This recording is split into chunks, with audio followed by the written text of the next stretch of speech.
Bonjour à tous, nouvelle vidéo d'analyse hebdo sur le chart du BTC. Comme chaque semaine, on va analyser un peu le chart, voir qu'est-ce qui s'est passé cette semaine déjà, et essayer d'anticiper ce qui peut se produire dans les jours et dans les semaines à venir. Donc ça tombe bien parce qu'il y a eu du mouvement cette semaine sur le Bitcoin. On va aller voir, comme d'habitude, tout ce que je vous ai partagé sur mon compte X. En termes datés, je vous ai partagé pas mal de choses.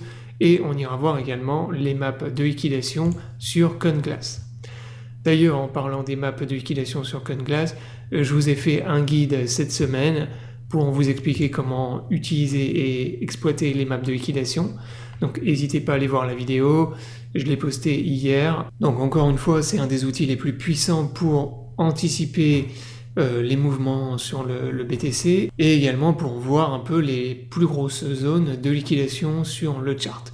Donc les zones de liquidation, les fameuses pools qui se comportent en fait, qui jouent le rôle d'aimant et qui ont tendance à attirer le prix, les niveaux de prix justement vers une tendance ou une autre. Donc encore une fois, je vous invite à aller voir le guide complet. Également, si tu ne m'as pas encore follow sur X, je t'invite à le faire. Et si tu es intéressé par le trading des cryptos, je t'invite à me rejoindre sur les chaînes Billiet et MEX. Ce sont mes deux exchanges préférés pour trader les crypto-monnaies. Si tu n'es pas inscrit, tu as tous les liens dans la description sous la vidéo. Ces liens te permettent d'avoir accès à un bonus lors de ton premier dépôt, ainsi que 10% de réduction sur tes frais de trading, donc profites-en. Maintenant, on démarre la vidéo, donc on va commencer par aller sur mon compte X, où je vous ai partagé pas mal d'AT.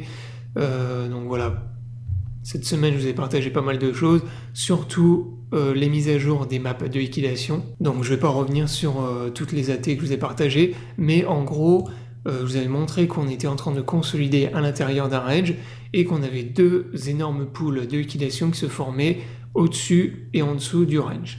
Donc voilà, chose classique dans les ranges, lorsqu'on est bloqué dans des zones horizontalement, on a systématiquement des énormes zones de liquidation en dessous du support du range et au-dessus de la résistance.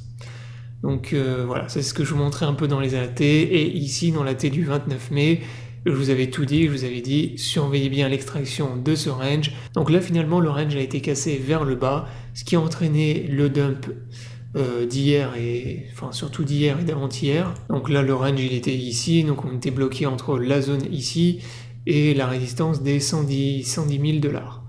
Donc la semaine dernière je vous ai donné également le petit range ici, j'ai dit surveillez bien cette zone là, si on la casse vers le bas on repart au minimum taper le support qui est ici, et là c'est exactement ce qui s'est produit, donc on est venu taper la zone de support des 106 000 $. Et si on le cassait vers le haut, on faisait un nouvel ATH, mais derrière, retournement de la tendance. Alors maintenant, pour ce qui est de la target de ce range, et bien comme d'habitude, je vais prendre l'amplitude du range, tout simplement, de l'ordre de moins 3,50% environ.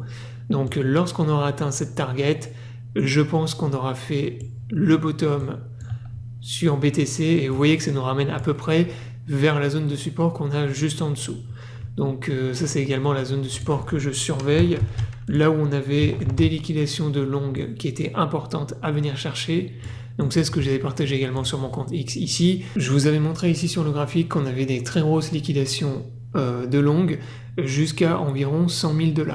Donc là c'est ce qu'on voyait sur le graphique que je vous ai partagé en bas. Donc ça en gros c'est la zone de support qu'on a ici que je vais surveiller. Et on voit que la target on l'a déjà atteinte en réalité. Mais les probabilités de venir un peu plus bas sont quand même importantes. Mais bon, prenez en compte déjà le fait qu'on ait purgé le range et qu'on a une très grosse zone de support encore à venir chercher un peu plus bas, aux alentours des 101 000, 102 000 $. Donc arrivé dans cette zone, personnellement je pense qu'on aura un retournement de la tendance, c'est même pratiquement sûr. Pour quelle raison? Simplement parce que si on va sur les maps de liquidation, eh bien on voit que là vous voyez déjà qu'il y a encore un petit peu de longue à venir chercher un peu plus bas, mais surtout on a énormément de short et on a une très grosse pool, énorme pool de short au-dessus des 110 000 à venir chercher.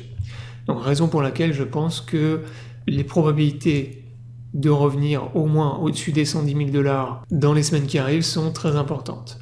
Donc voilà en gros ce que j'anticipe pour les jours et les semaines qui arrivent. Donc probablement on redescend encore un petit peu, arrivé ici on devrait avoir une stabilisation, retournement de la tendance, et on repart dans une tendance boule pour venir liquider donc tous les shorts qu'on a au-dessus des 110 000 $. Donc voilà, j'espère que la vidéo vous aura plu, je vous invite à vous abonner à la chaîne pour ne pas rater les prochaines vidéos.